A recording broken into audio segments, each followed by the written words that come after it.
Senhor, vem preencher meu coração. Faz-me forte e fiel, um servo teu. Tua mão desceu sobre mim e me retirou da escuridão. Deu-me mãos e voz de profeta, deu-me um coração adorador. Tua mão desceu sobre mim e me retirou da escuridão. Deu-me mãos e voz de profeta, deu-me um coração adorador. Boa noite para você que está acompanhando a TV Evangelizar, a família em primeiro lugar. Estamos já chegando no final do mês de março, mês que nós recordamos a pessoa de José, São José, pai adotivo de Jesus, mas também tempo quaresmal, tempo de conversão, tempo de mudança de vida. Quero convidar você a já pegar a Sagrada Escritura, pegar o caderno, caneta, para você fazer todas as anotações pertinentes. Quero também acolher você que nos acompanha aqui em Curitiba, região metropolitana, pelo canal 16, Maringá nos acompanhando pelo canal 31, Cascavel nos acompanhando pelo canal 50, Fortaleza nos acompanhando pelo canal 27, Belém, Pará, Palmas, Tocantins, sejam todos bem-vindos. E vamos então agora mergulhar, conhecer a Palavra de Deus com Dom José Antônio Peruso. William, que alegria poder encontrá-lo aqui. Você, William, toda a equipe de cantos, a nossa querida Joelma, o Wellington, o Jean, o Éricles, que está traduzindo em linguagem de Libras. O nome dele é Éricles. A Tere não pode estar, mas sempre tem alguém disponível, porque gostariam muito, gostam. Os nossos queridos irmãos com dificuldades auditivas, mas pedem com tanta afeição poder conhecer a palavra. E aí está o Éricles a ajudá-los e a ajudar-nos. Muito obrigado, Éricles. Querido irmão, querida irmã, em tempo de quaresma, salientou o William, em tempo também de campanha da fraternidade, o pensamento comunitário, as políticas públicas em favor de quem mais precisa, são questões radicadas na mais lídima e mais originária das mensagens bíblicas.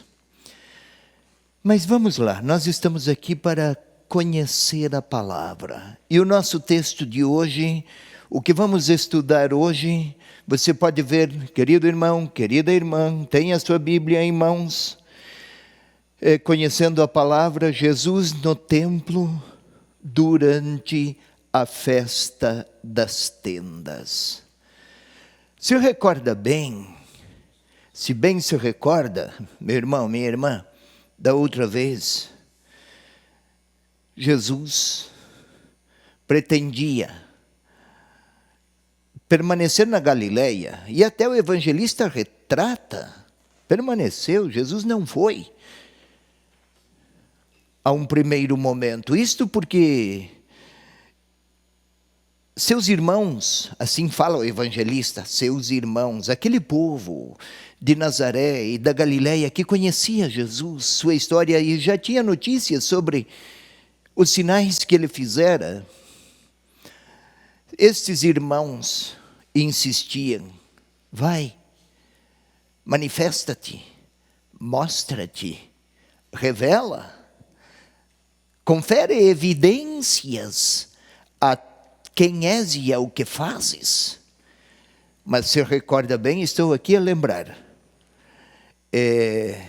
a intenção deles não era propriamente colocar, a atenção deles não estava centralizada na pessoa de Jesus e de quem ele queria revelar, mas a fama e a projeção que Jesus poderia ter realizando também em Jerusalém os prodígios ou sinais que realizara. Com um detalhe, o evangelista recorda, nem seus irmãos criam nele. Era uma ambiguidade grosseira. Vai, se é verdade, mostra, revela. É uma espécie de desafio, não de adesão. Dias depois, Jesus foi a Jerusalém. Aqui, falei até agora para recordar o que vimos na outra vez.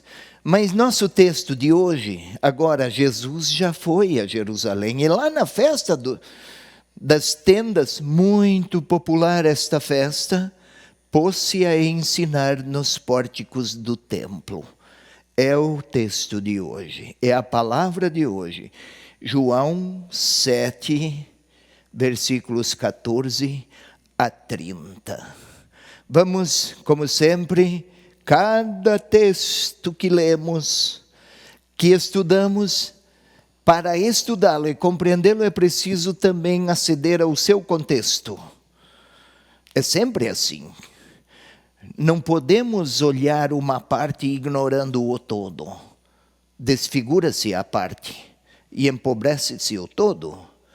Então aqui não vamos ver o todo, mas vamos sim inserir dentro de um quadro mais alargado, e aí o contexto interessa-nos agora. Por favor, a tela seguinte. Já vimos isso da outra vez, porque a palavra e o texto de hoje está em linha de continuidade do último encontro. E aqui recordo, já fora explicado na outra vez. É a terceira vez que Jesus vai a Jerusalém. Na primeira vez, capítulo 2, Jesus foi ao templo e lá expulsou os mercadores do templo. Claro, a reação foi adversa. Começou aí a contraposição, o contraste, o potencial conflito com os dirigentes do judaísmo. A segunda vez que Jesus foi, está no capítulo 5. Desde o início do capítulo 5, lá estava um paralítico há 38 anos, junto à piscina de Siloé. Acreditava-se nas propriedades curativas das águas daquela piscina, e esta propriedade curativa não era apenas um fenômeno da natureza, mas estava associado com Jerusalém, cidade de Davi, fonte de bênçãos, água viva, e tempos novos, os tempos messiânicos, nos quais os doentes seriam curados. E a segunda, então, essa é a segunda vez que Jesus vai a Jerusalém, curou o paralítico, não foi a água, e foi num dia de sábado, suscitou grandes controvérsias, e pela primeira vez os líderes e os dirigentes religiosos decidiram eliminar Jesus, matá-lo. Estou lembrando. Claro, a terceira vez que Jesus vai, na terceira ida, vai encontrar a antiga hostilidade que estava latentemente presente na memória dos dirigentes. Vamos mais, sempre para contextualizar.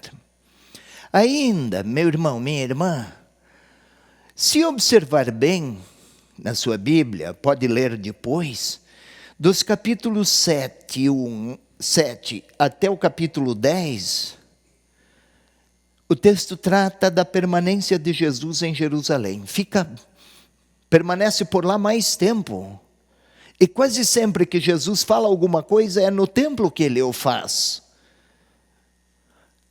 Se lembra, uns diziam, será que é o Messias?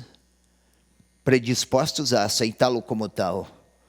Outros, não, ele é um sedicioso, cuidado com ele.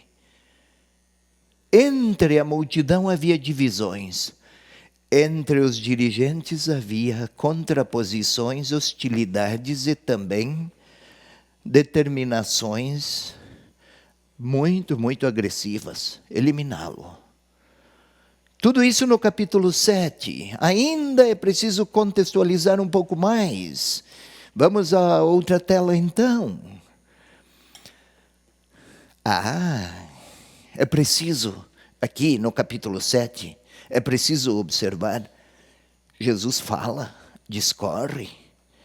Ele, vimos ao início, pôs-se a ensinar, isso nos pórticos do templo. O que é isso? Havia vários grandes pórticos que introduziam ao átrio do culto. Lá se podia falar. Pessoas credenciadas, porém. Jesus não fora credenciado pelo judaísmo, mas o templo é a casa de meu Pai. Se vocês recordam, lá no capítulo 2, quando perguntaram a Jesus, por que fazes isto? Tratava da purificação do templo. Destruí este templo e eu o edificarei em 3 dias.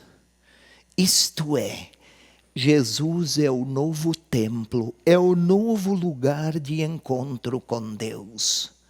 Não é mais a instituição edificada, era considerada a 7ª maravilha do mundo, aquele templo, gigantesco em termos de dimensões. 100.000 metros quadrados de área construída aproximadamente. Tudo para homenagear o Deus de Israel. E Jesus, o novo templo não é mais um edifício, mas uma pessoa. Templo, lugar de encontro com Deus. Lugar onde habita Deus. Agora, a partir de agora, com Jesus, o lugar onde Deus habita não é mais um edifício, mas uma pessoa. Tá, voltemos.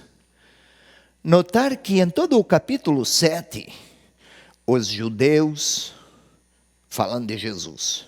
Os fariseus falam de Jesus. O povo fala dele.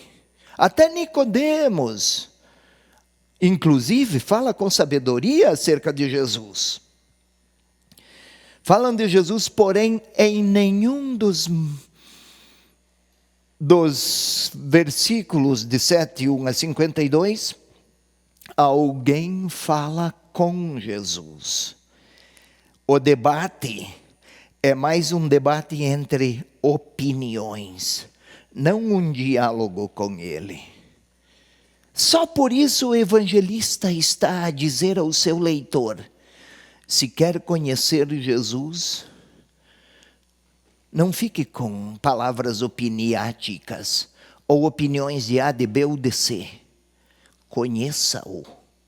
E a palavra é o ponto de encontro. Estou falando tudo isso para recordar e para contextualizar.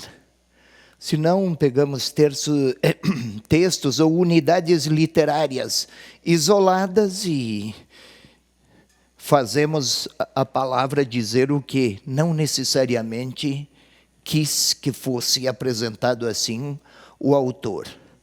A leitura é sempre diálogo entre autor e leitor. Mas se o leitor não compreender o autor, também vai desfigurar qualquer teor.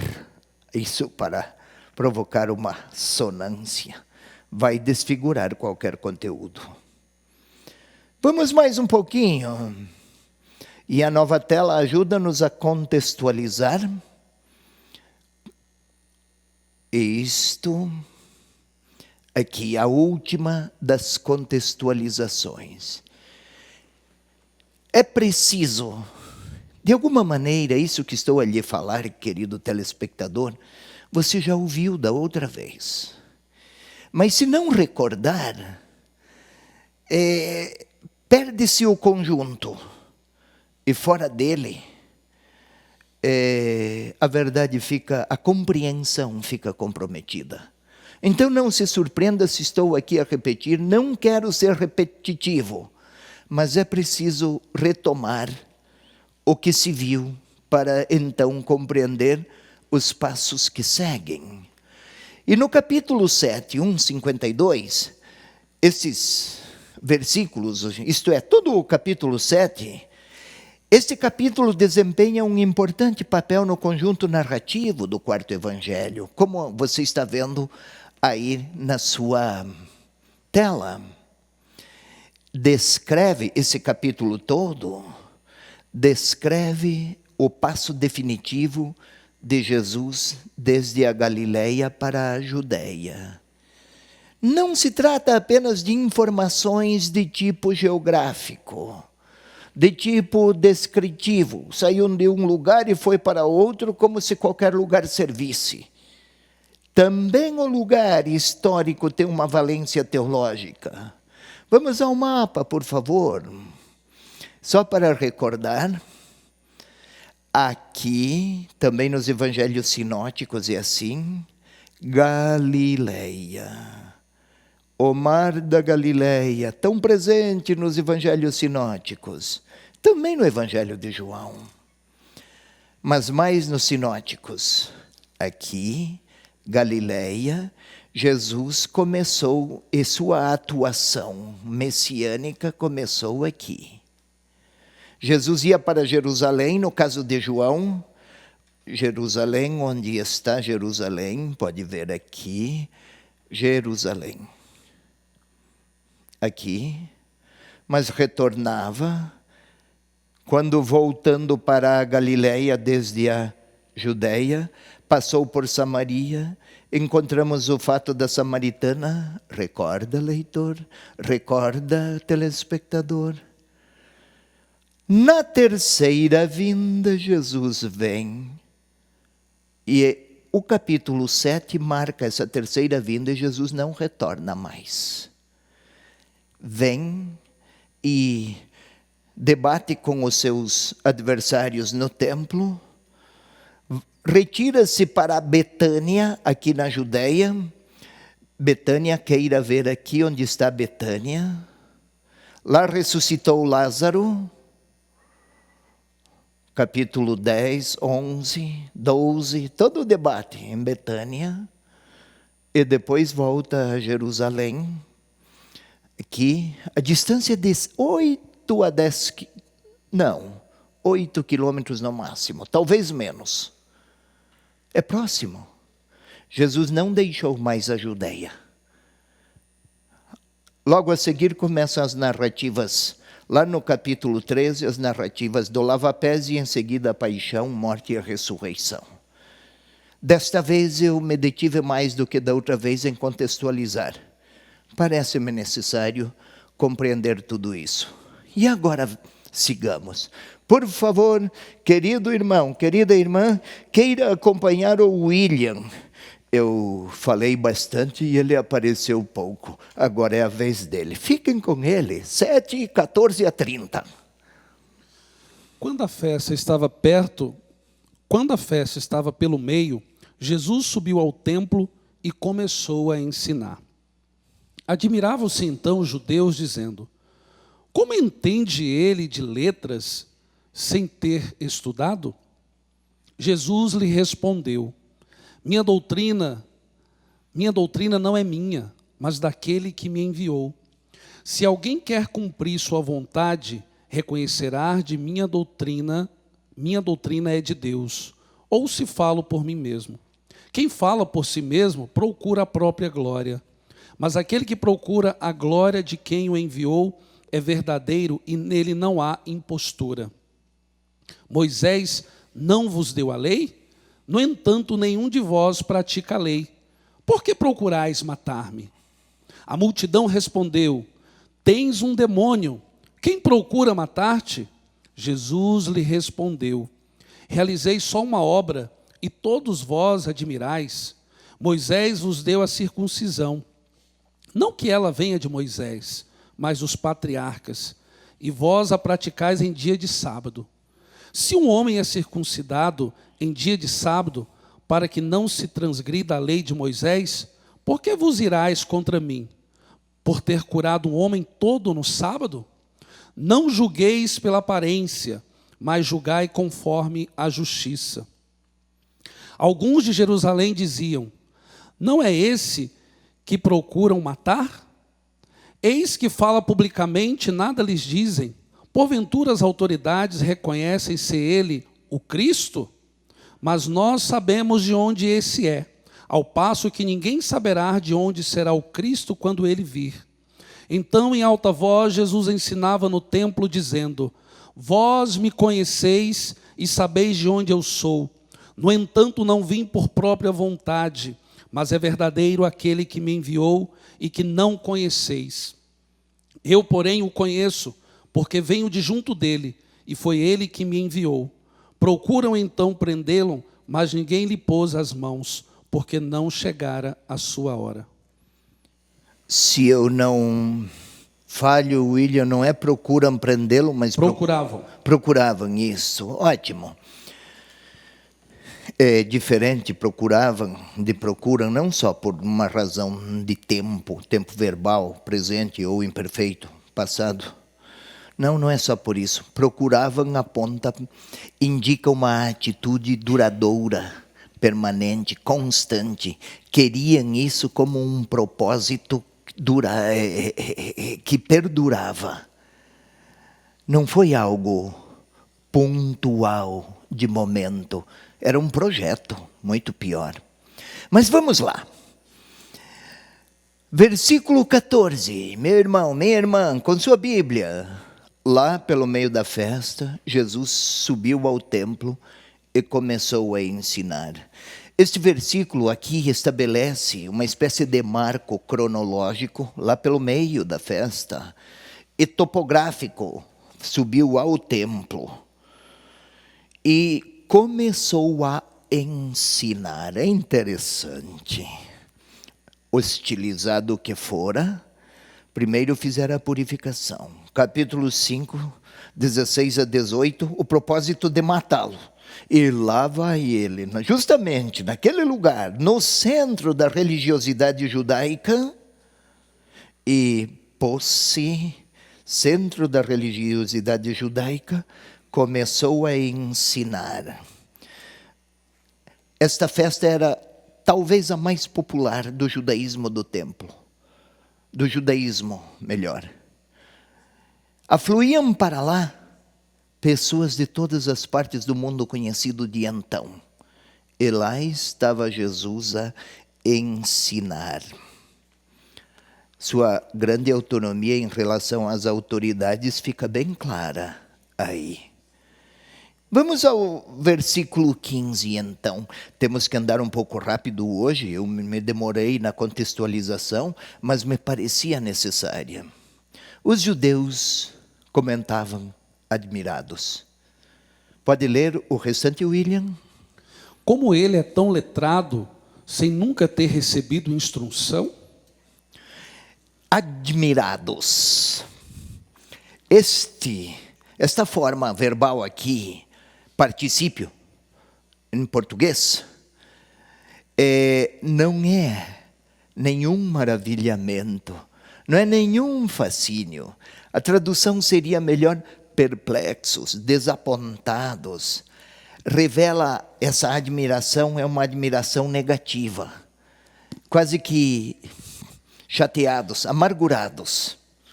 Não só porque ele, tão letrado, não fala com tanta sabedoria, mas porque justamente ele, aquele adversário, fascina o povo e o que ensina é fascinante.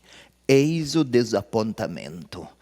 Mas temos intervalo, daqui a pouco a gente continua com o verbo admirados. Nós vamos para um breve intervalo, mas eu quero agradecer a você que confia nessa obra de evangelização da Igreja Católica, você que contribui todos os meses para que a boa nova de nosso Senhor Jesus Cristo possa chegar a muitos lugares. Que Deus abençoe a sua vida. Voltamos já.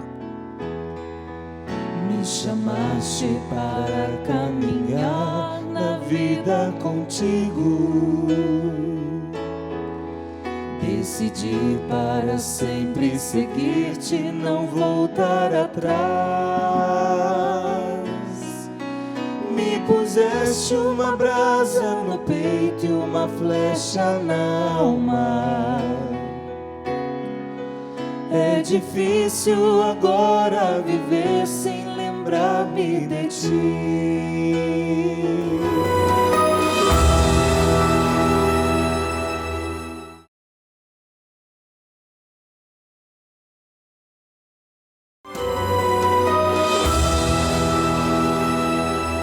Te amarei, Senhor, te amarei, Senhor.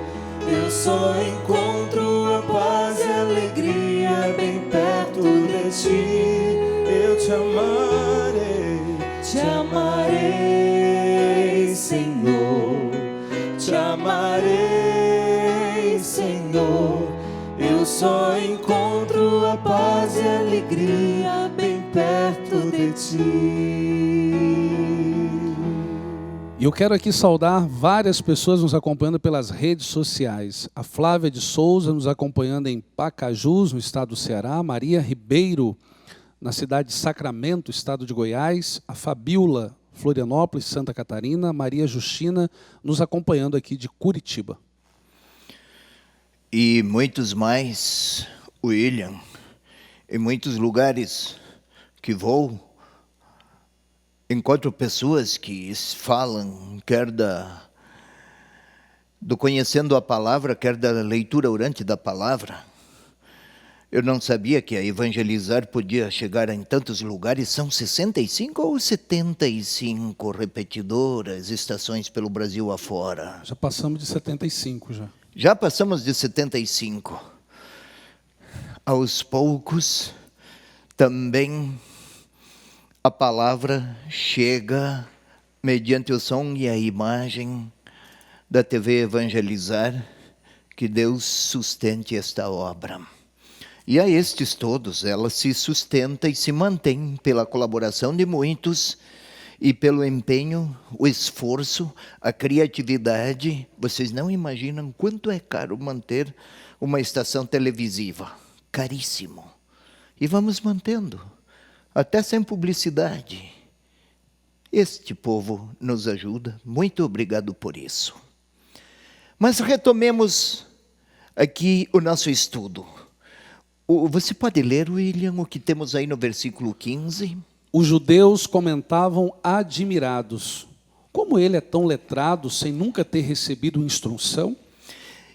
Eu havia comentado no quadro anterior, ao final do quadro anterior, que este admirados, eu falei verbo admirados, é uma forma verbal, particípio, não é fascínio, maravilhamento, mas um questionamento até contrariado, desapontado. Como ele é tão letrado, sem nunca ter recebido instrução?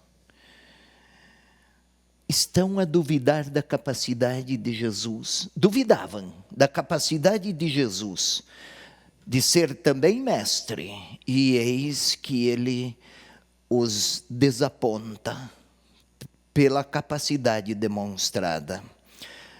As multidões nos evangelhos sinóticos diziam que Jesus ensinava com autoridade. Assim retratam os sinóticos, de que as multidões, errei na explicação, os sinóticos retratam que Jesus ensinava com autoridade em um modo diferente dos especialistas do tempo.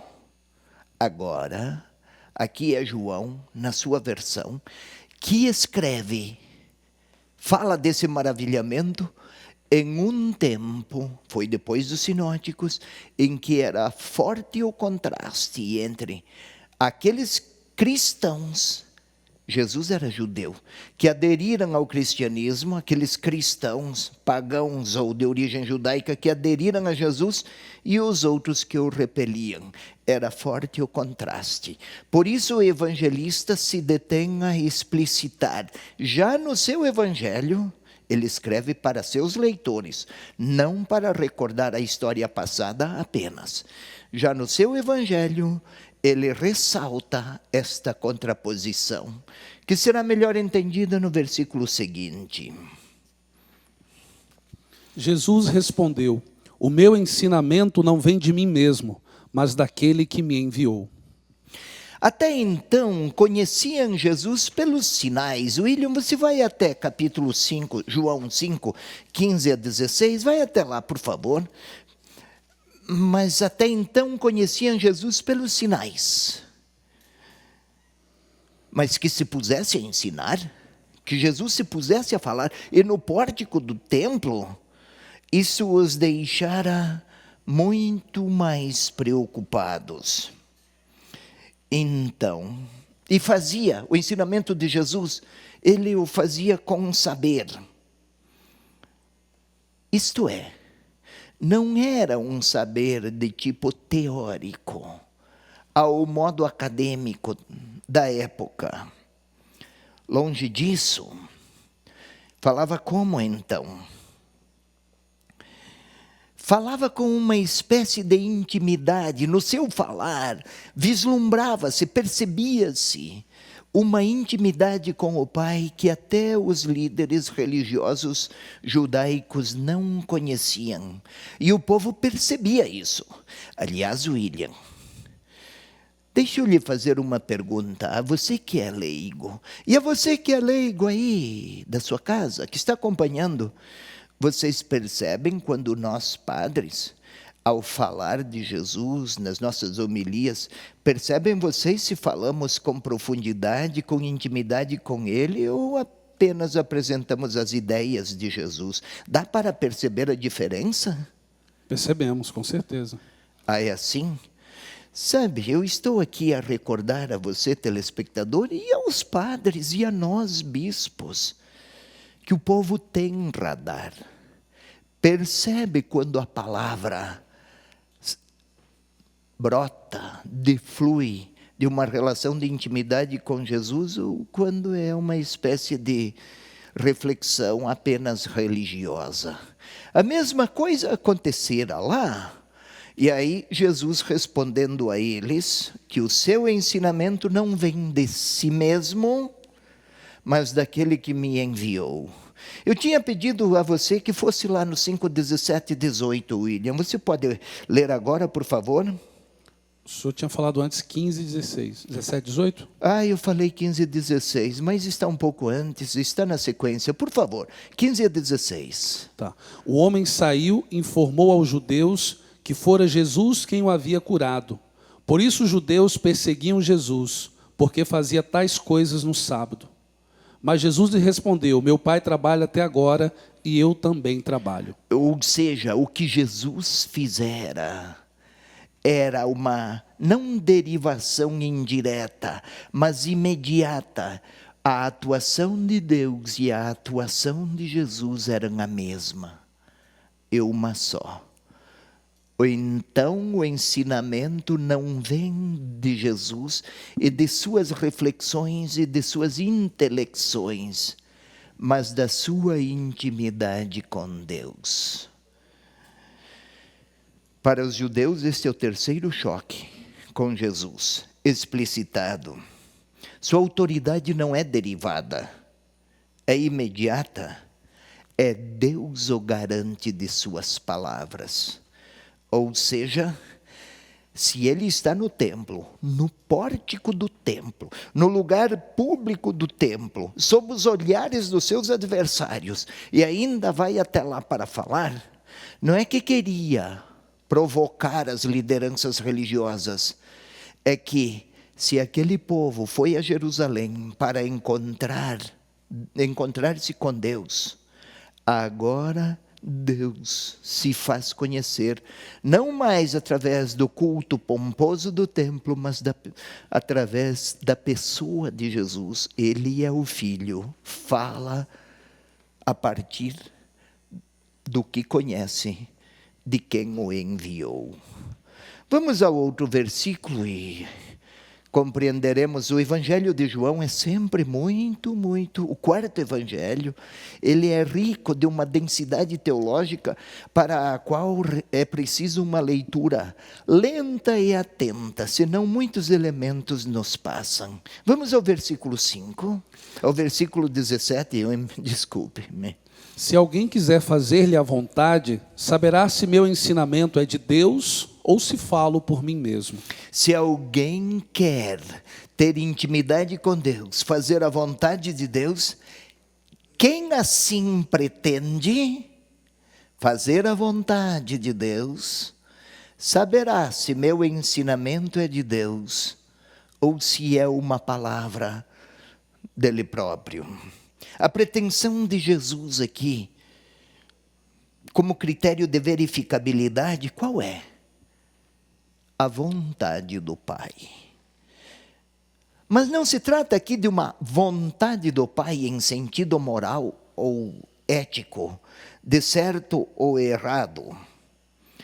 Mas quem quer, com honestidade de espírito e de consciência, perceber onde Deus se deixa reconhecer, quem está em busca do encontro com Ele, vai se admirar que mais do que um edifício com culto, Deus se deixou encontrar em uma pessoa. Se Jesus fala por algum delírio religioso dele, ou se quem está em busca do próprio Senhor, o próprio Deus, vai percebê-lo, reconhecê-lo e identificá-lo na pessoa de Jesus. Nós vimos num dos encontros recentes, que ninguém chega a Jesus se não for o Pai a conduzi-lo. É dom de Deus perceber em Jesus a presença do próprio Deus. Vamos um pouco mais, só um instantinho. Volte, por favor, ao 17. Isto, muito obrigado. Volto aqui a insistir. Embora repetitivo, é próprio até do quarto evangelho ser repetitivo. Qual é a diferença entre encontrar Deus no templo e na pessoa de Jesus? Lembra do um dos primeiros versículos do evangelho, João 1:14? E a palavra de Deus se fez carne e estabeleceu sua tenda entre nós. Tenda não é para falar de um lugar geográfico, e o templo seria seu sucedâneo. Tenda é o lugar em que as pessoas se relacionam entre si e também que supõe um caminho a percorrer. Quem vive em tendas mora um dia aqui, outra semana ali, outra semana lá, como se estivessem em caminho. E Deus veio caminhar conosco. Veio caminhar com a humanidade. E então, em vez do templo, Deus agora está na tenda.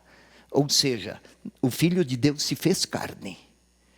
Ele é humano. Ele faz parte dos nossos passos. Quem quer encontrar o próprio Deus, mais do que ir ao edifício, ouça-o, acolha a sua pessoa. Vamos lá. Agora o 18. Pode lê-lo, por favor, William. Quem fala por si mesmo procura a sua própria glória, mas quem procura a glória daquele que o enviou é verdadeiro, e nele não há falsidade. Aqui há duas regras importantes de uma espécie de direito do envio, que era usual àquele tempo. Em que consiste este direito ou esta regra, esta norma consuetudinária? O que é isso? Uma norma que se consolidara no costume, nos hábitos do povo. Qual? Primeiro, se o enviado falar com sua própria autoridade e credencial, aparece mais a mensagem, aparece mais o mensageiro do que a mensagem. Aparece mais a evidência do enviado do que quem o envia. Então seria de questionar. Se Jesus falasse de si mesmo como se tratasse de uma autoprojeção e a centralidade para ele, então estaria se servindo de Deus para ocupar o grande cenário da história e do mundo. Mas Jesus, quando fala lá no templo, em Jerusalém, e lá será depois preso e crucificado, ele não fala porque quer destaques, ele fala porque sua fidelidade a Deus o coloca em grau de confronto com as autoridades, mas este desafio se torna pequeno ante uma verdade superior, que é nele retratar a presença de um outro, o Pai. Então ele não procura a sua glória, mas ele quer aqui evidenciar a presença de quem o enviou. E isto, a humildade do enviado, é que define a verdade da palavra que ele anuncia. Ei, padres, bispos, nós todos, o nosso modo humilde de falar de Deus confere credibilidade à mensagem que anunciamos. Mas não só nós, ministros da palavra, catequistas, qualquer um que, consciente do seu batismo, também assume sua responsabilidade. Não esqueçamos, nós somos servos de Deus e não apenas e tão somente como membros de uma grande corte celestial. Somos servos. O verdadeiro e o falso se reconhecem. O verdadeiro e o falso se reconhecem no modo como cada um se torna retrato de Deus. Não é a precisão dos conceitos ou das ideias, mas no modo como cada um testemunha o amor de Deus. Nunca esqueçamos disso. Às vezes dizemos e ouvimos, não sou preparado para ser isto ou aquilo. Mas se tiver fé, a competência tem um valor para a defesa do diálogo com a ciência e com o mundo e com a cultura moderna. Mas para a evangelização é a intimidade com Deus que define a verdade. Entendeu, meninão? Você que é um homem de televisão. É preciso muita espiritualidade. Senão vamos aparecer nós mais do que o próprio Deus e sua palavra. É o debate de Jesus lá no templo, com as autoridades da época. Mas a responsabilidade cabe também a nós hoje. As situações podem se assemelhar outrora e agora. Vamos ao 18, ao 19, por favor. Moisés não vos deu a lei? No entanto, nenhum de vós cumpre a lei. Por que procurais matar-me? É interessante aqui. Moisés não vos deu a lei. Parece uma questão muito evidente, mas está ótimo. Aqui Jesus, no modo como o evangelista o apresenta, faz uma pergunta retórica. Moisés não vos deu a lei? Pergunta retórica, William, essas perguntas de tal maneira evidentes que a pergunta ela só tem sentido se orientada a defender um argumento. Por exemplo, vamos buscar um exemplo. O jogador não treina a semana toda? Então, por que não joga com garra? A pergunta é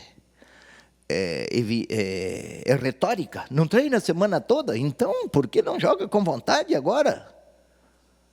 Também aqui, Moisés não vos deu a lei?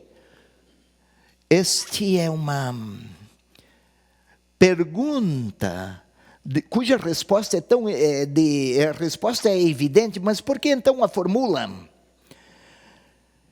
Parte aqui de um ponto de concordância entre os judeus, Jesus, os adversários de Jesus e os seus defensores. É evidente que deu a lei. Mas nesta lei está terminantemente proibido matar. Você pode ir, William, Êxodo 20:13. Eu já tinha lhe falado antes, então você já está lá na página. Observemos, por favor, 20:13, Êxodo. Não matarás. São os 10 mandamentos. 5º mandamento, não matar. Como é que eles, judeus, ou os dirigentes judaicos, os dirigentes judaicos, como é que eles definiram que queriam eliminá-lo? Isso lá no capítulo 5, versículo 16 a 18. Você agora sim vai até lá, por favor, ou 17, 18, eu não recordo bem. E Jesus está se referindo àquele evento e àquele momento. Porque se está expresso na lei que expressamente vetado o direito de matar, desde os tempos da mais lídima tradição judaica, do Antigo Testamento, é proibido fazer, e porque eles, mestres da lei, gestores do templo, justamente eles lá do templo pretendem matar. Estamos aí num debate, numa irrisão entre eles e Jesus, Jesus e eles. Encontrou, por favor, podemos voltar? Chegou lá? Evangelho de São João, capítulo 5, versículo 18. Então os judeus, com mais empenho, procuravam matá-lo. Isso, mais um pouco? Pois além de violar o sábado, ele dizia ser Deus, seu próprio Pai, fazendo-se assim igual a Deus. Também em 39, também em 46, mas lá menos. E Jesus reconhece o valor da lei, ele não está transgredindo a lei, mas justamente porque observam a lei, não deveriam projetar a eliminação de Jesus. Estamos lá a argumentar. O contexto é de hostilidade. Eles estão desapontados porque aquele adversário, Jesus, fala com autoridade, impressiona, e agora estão aí a provocá-lo e a contestá-lo. Vamos a mais um para perceber a continuidade. A multidão respondeu: tu tens um demônio. Quem é que quer matar-te? Tu tens um demônio. Nossa, que expressão pesada. Ei, telespectador, se você recorda bem, já em outros encontros foi explicado que quando alguém tinha reações de tipo psicológico, ou crises convulsivas, ou desmaios, ou ímpetos de fúria, se quiséssemos usar uma expressão hoje, bate na mesa, derruba coisas e objetos, joga coisas contra a parede. Àquela época, se dizia, ante reações desse tipo, se dizia que esta pessoa estava com um demônio. No caso de Jesus, não foram estas as reações, mas parecia-lhes que Jesus estava a delirar. Os interlocutores do momento, lá de João 7, não falam de matar. Mas João está se dirigindo ao leitor, ao evangelista, ao leitor do evangelho. O evangelista está se dirigindo ao leitor. E o leitor lembra que lá no capítulo 5, 17 e 18, havia o projeto de matar Jesus. Então, Tens um demônio, quem quer te matar? O equivalente para a nossa linguagem de hoje seria: estás louco? Isso é loucura. Quem quer fazer isso com você? Mas na cultura da época, e naquele contexto, quando usavam essas expressões fortes, que lhes parecia mal interpretada ou interpretada segundo sensibilidades exaltadas, parecia-lhes fora de lógica, este está com um demônio. Assim é que se dizia na época. Não se quer dizer que Jesus estava possuído de potências malignas, diabólicas. O evangelista não está orientado a esse tipo de reflexão. Mas a gente continua a explicação daqui a pouco. Espere, não demora e voltaremos. Eu quero lembrar você que você pode assistir a TV Evangelizar em qualquer lugar, em qualquer local, através do aplicativo. Baixe o aplicativo Obra Evangelizar e assista a TV Evangelizar, a família em primeiro lugar. Vamos para um breve intervalo cantando, voltamos já. A palavra do Senhor quando chegou, desinstalou meu coração. Chegar desafiou-me a exigir uma resposta de sim ou não. É fácil dizer sim, é fácil dizer não, mas dói depois do sim e dói depois do não.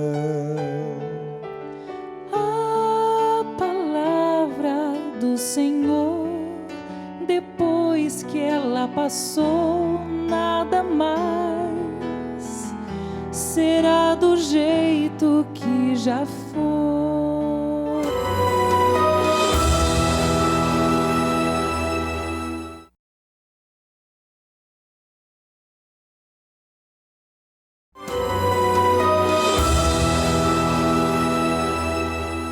Eu abro as portas do meu coração, te dou livre acesso, Senhor. Eu abro as portas do meu coração, te dou livre acesso. Pois com teu braço forte realizas prodígios, pois com teu braço forte, Senhor, me ergues do chão. Já estamos de volta e aqui vai a nossa saudação. Várias pessoas nos acompanhando. Tem aqui o Robson de São José dos Pinhais. Tem o Paulo César de Vitória da Conquista, Bahia, nos acompanhando pelo canal 25. A Ana Venâncio não colocou aqui a cidade, está nos acompanhando. A Maria Hortência nos acompanhando de Maringá. A Josenira nos acompanhando de Pernambuco. Que Deus abençoe a vida de vocês. Mas há pouco, você telespectador deve ter também se impressionado. Eu gosto muito de ouvir esses dois aí, Vinícius e Joelma. Mas, pelo fato de estar preocupado aqui com a transmissão, o programa todo, é preciso controlar muitas coisas ao mesmo tempo, nem tinha me dado conta. Eu abro as portas do meu coração à tua palavra, à tua voz, Senhor, é isto? Queiram entoar de novo, só o estribilho. Você, telespectador, não estamos aqui a estudar como se fôssemos uma aula, numa sala de aula, com intenções acadêmicas. É porque queremos conhecer a palavra. E o estribilho ajuda muito, muito ao caminho pelo qual é possível conhecer a palavra. Vai lá, só o estribilho. Eu abro as portas do meu coração, te dou livre acesso, Senhor. Eu abro as portas do meu coração, te dou livre acesso. Entenda bem, meu irmão, minha irmã, aqui estamos a conhecer a palavra, vamos retornar aqui, mas não se trata de observar propriamente a argúcia da proposição de Jesus no debate com os seus adversários para ver quem é mais inteligente ou mais capaz ou mais... Não. É preciso abrir as portas do coração e alargar os espaços à tua voz, Senhor. O canto, a oração, a leitura orante da palavra cria intimidade. Sabe, William, você não se torna amigo de alguém porque faz discurso sobre a amizade.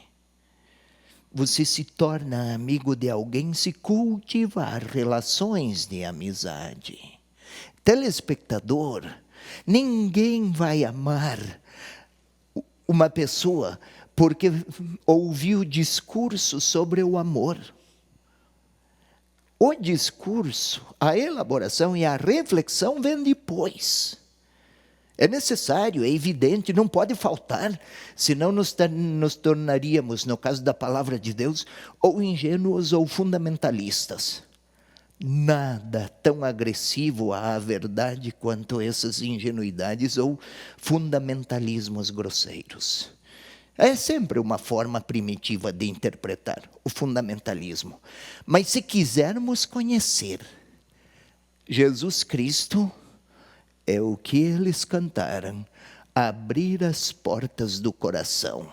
E aqui, ao explicar, não é para que conheçamos mais, mas para que possamos abrir as portas, uma vez que é grande o amor que Deus quer revelar em Jesus Cristo.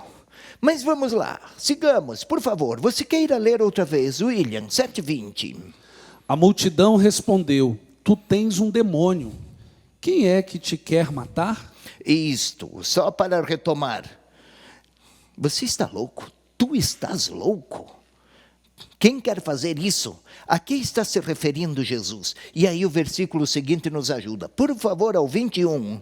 E assim que aparecer, William, ponha-se ao trabalho. Quando aparecer o 21 aqui, comece a ler. Isto, William, sua hora. Jesus replicou: fiz uma obra só, e vós todos ficastes espantados. Fiz uma obra só. De que obra? Uma obra só. Lá em Jerusalém, lá no templo, ele só tinha operado um dos seus sinais. Qual era? Aquele paralítico de 38 anos, aliás, foi na piscina de Siloé, de Betesda, nas vizinhanças do templo, a algumas centenas de metros mais próximo, num dia de sábado, aquilo do capítulo 5. E fiz uma obra só, e vós todos ficastes espantados. Agora traduziu melhor. Em grego, língua no qual o evangelista escreveu, ele usou o mesmo verbo de admirados, que vimos em alguns versículos atrás. É a cura do paralítico, capítulo 5, versículo 1 a 8. Você depois, querido telespectador, pode reler 5, 1 a 8. Por razões de tempo, você pode ver que o William aí está folheando já. Ele está sempre disponível e esperto. Mas por razões de tempo não vamos ler. Porém, estou aqui já comunicando. Releia depois. Mas causar a grande perplexidade ou espanto. Agora traduziram espanto. Pode ver lá de novo, pode mostrar a tela isto. Ficastes espantados. Aliás, agora aqui, sabe, gente, você aí, telespectador, os discípulos de Jesus em nenhum momento no Evangelho de João ficam espantados ou admirados. A admiração semelhante ao espanto, à perplexidade. Não vem nenhuma estranheza, digamos assim. Sempre que este verbo aparece, é para referir atitudes dos adversários.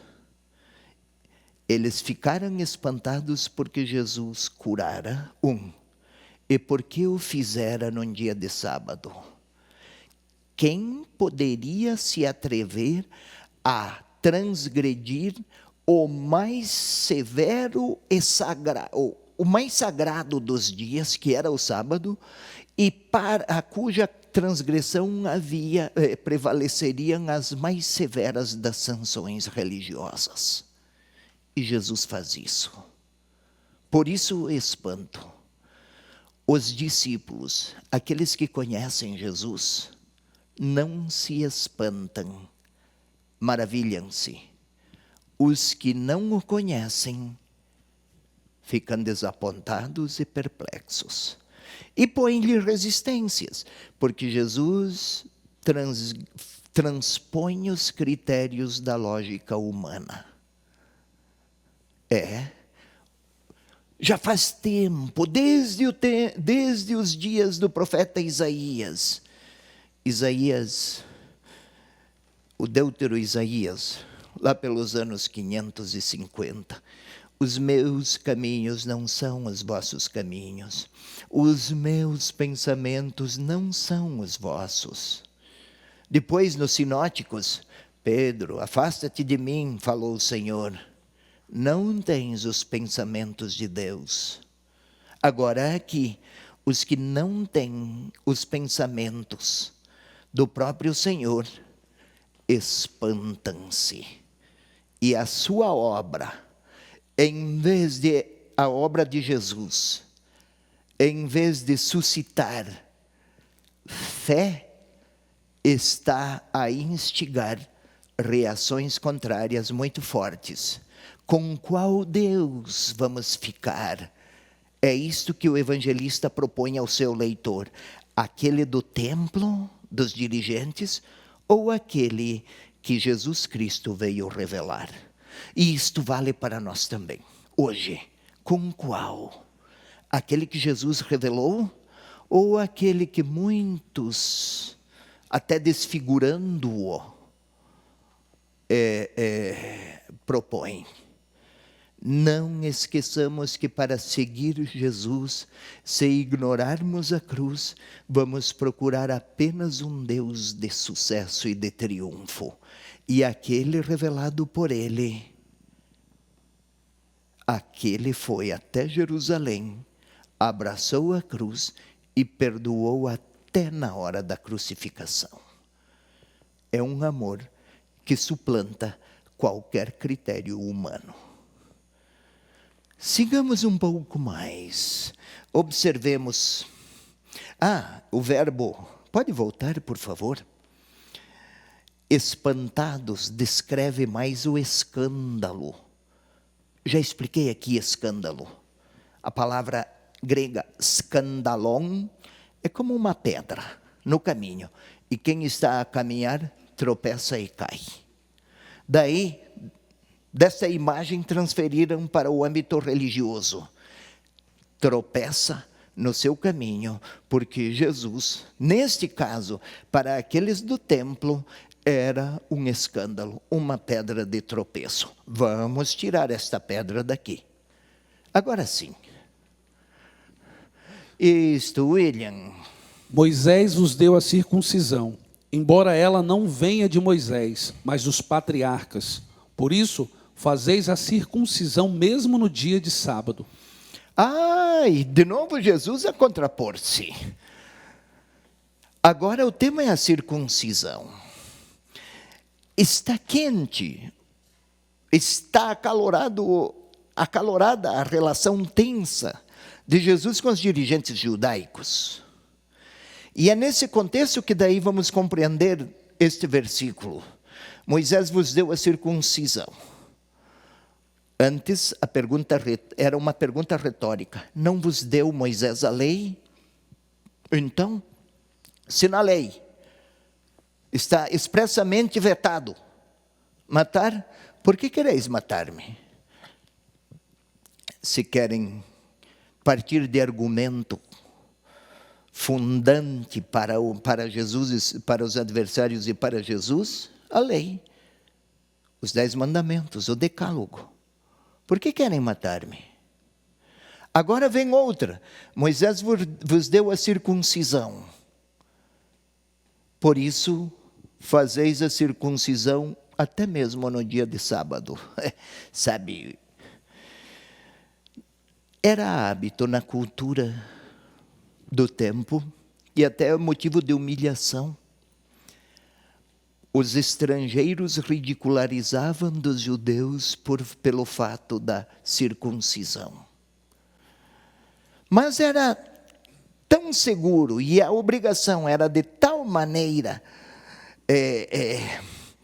apodítica e determinante, era de tal maneira impositiva, que não fazer seria uma grave infidelidade. Mas para fazer a circuncisão, deveria ser no 8º dia. Mas e se o 8º dia caísse num sábado? É esse o debate aqui. Mas vamos circuncidar no sábado? Mas o sábado é proibido? Então não circuncida no 8º dia, mas é proibido também.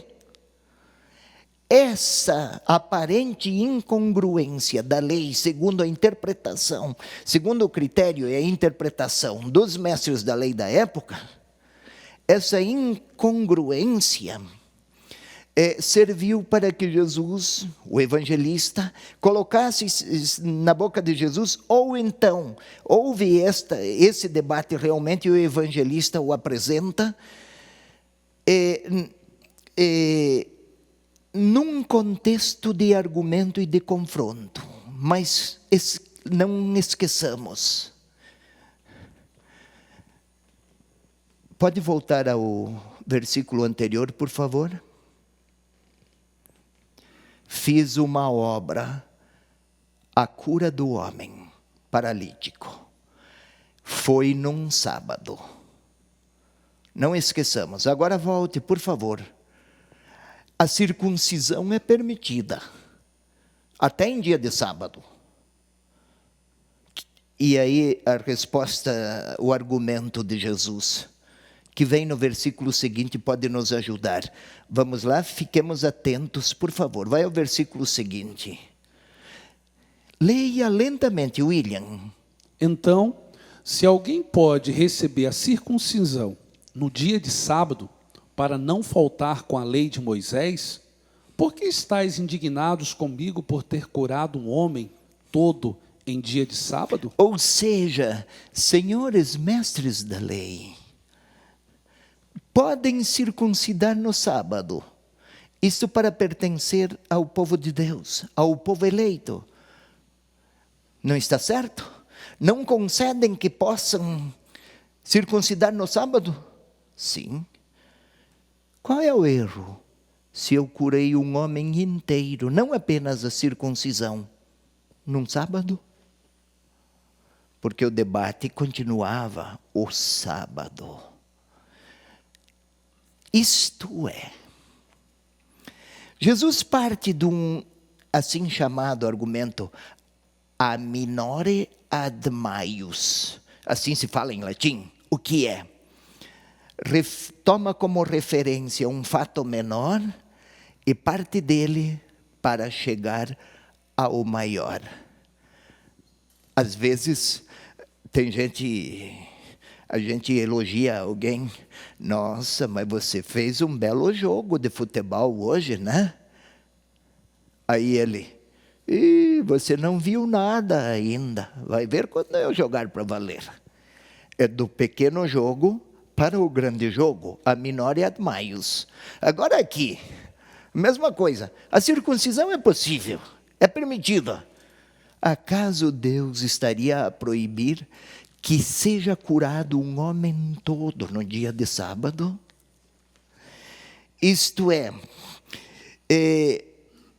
se a circuncisão era vital para o povo de Israel, para Deus ainda mais vital do que a circuncisão, que é um ato religioso, muito maior do que um ato religioso, por mais nobre que seja, ele não chega à grandeza de fazer do outro gesto de Jesus, que Deus em Jesus, num dia de sábado, fez um paralítico andar, e por extensão, todos os paralíticos, ou todos os que estão aprisionados em si próprios, possam chegar à liberdade. É esse o debate. Minha gente, em outras palavras, estaria aqui Jesus a dizer, não basta que cumpramos todas as normas, é preciso que tenhamos um relacionamento que liberta, de amor gratuito, que não depende apenas de deveres. Diga-me aqui, William, é Cristiane o nome da sua esposa? E Gabriel o nome do seu filho? Você amaria o Gabriel porque é seu dever amar? Não. Você ama o Gabriel porque é seu filho. Certo. Você não ama a Cristiane porque é seu dever amar a Cristiane. Você ama a Cristiane porque ela o escolheu e porque você a escolheu para um projeto de vida e de comunhão, não é assim? Sim. Esta é a sua família. Os deveres existentes aí, necessários, são para proteger uma verdade maior do que o dever. Não é assim? Erro? Telespectador, não é assim? Era essa a dificuldade que havia lá em Jerusalém. Engessava-se o próprio Deus, confinava-se Deus às regras do templo e às regras da lei religiosa. E não era um problema antigo, existe hoje com frequência. De um lado, uma fidelidade que agrilhoa e aprisiona. Ou então na linha oposta, porque Deus é misericordioso, eu não preciso mais de nenhuma lei. Aí é aproveitar-se, explorar a própria bondade de Deus, explorar a sua misericórdia em benefício próprio. Eis o risco. Então, qual o critério? Fazer as escolhas que Jesus fez, as escolhas que os evangelhos nos mostram, as escolhas de Jesus presentes nos evangelhos. É o critério de verdade, o evangelho, a pessoa de Jesus, segundo o que dele nos apresentam os evangelistas. Cuidado para não dizermos aquilo que o evangelho não diz, ou então escondermos aquilo que os evangelhos dizem. Eis a responsabilidade que nos incumbe como cristãos seguidores de Jesus. Vamos mais. Não julgueis pelas aparências, julgai de acordo com a justiça. Então, parece que não aparência, julgar de acordo com a justiça.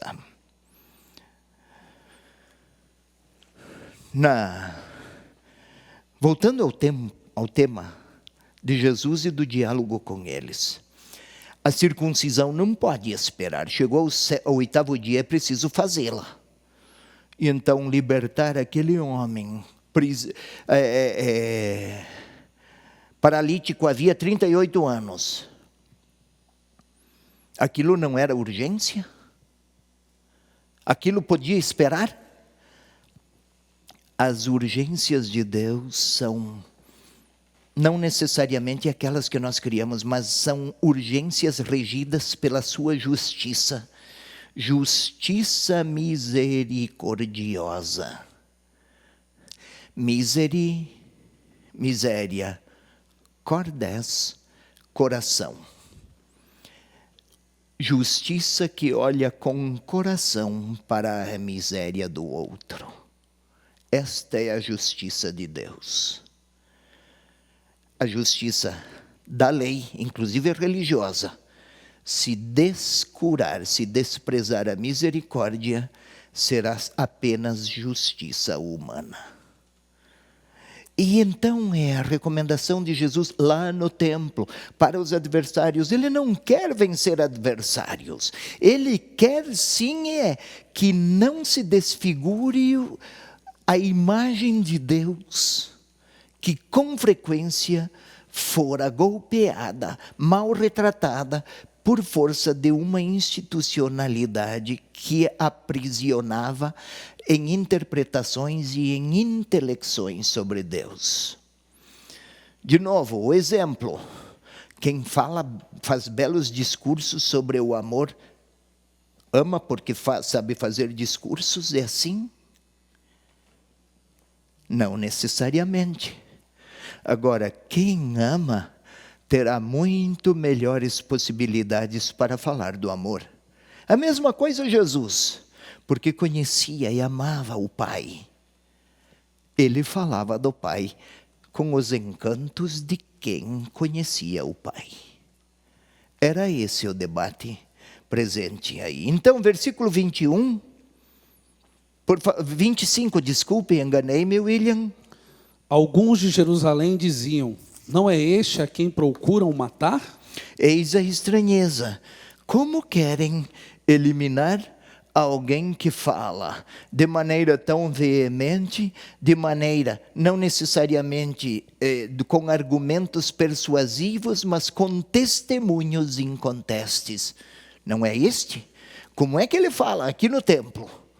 E continua a falar e ninguém faz nada. O versículo seguinte: não é ele o Cristo? E fica aberto para o leitor também de hoje.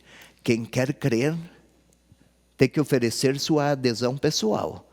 Quem não quer pode ler tudo e continuar a descrer. Há uma parte que ninguém substitui no ato de fé: a minha liberdade. É isso para hoje. Muito obrigado, você que acompanhou o programa Conhecendo a Palavra. Que Deus abençoe a sua noite, que Deus abençoe a sua vida, que Deus abençoe a sua família. Evangelizar é preciso. Um certo dia, à beira-mar, apareceu um jovem galileu. Ninguém podia imaginar que alguém pudesse amar do jeito que ele amava. Seu jeito simples de conversar tocava o coração de quem o escutava.